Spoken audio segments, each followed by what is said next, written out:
Unboxing. Yes, sir. Many more things that you will experience. I'm hoping, praying to God na you will not experience those hardship na na-experience ko before. But that's boxing. Sa katulad sinabi ko, dalawa kasama ko namatay. 11 kami, dalawa namatay, siyam na lang kami. Natin na rin.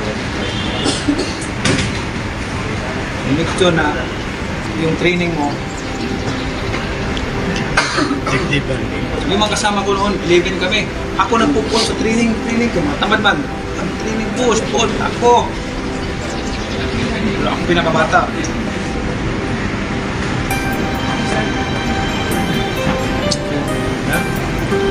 Ayaw ka nang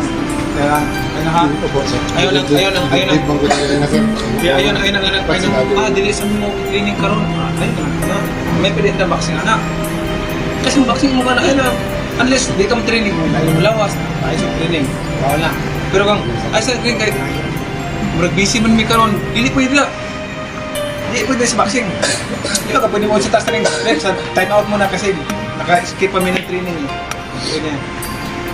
So no excuse, and then second, the most important thing is kailangan nakafocus ka na mag-fight ka, malapit na. Nakafocus ka, hindi ka na pwedeng, dapat nga, focus ka lang, gym at saka room ka na lang, gym tsaka room na lang, ganyan. Gym tsaka room na lang, ganyan. After training, training ka lang, ganun lang siya, ganun lang boxing. No more other agenda or activities. Okay? So, sa Panginoon, sir. Okay. Mula sa lahat, sir. Yes, many more Opo, sir. motion. How come? God bless.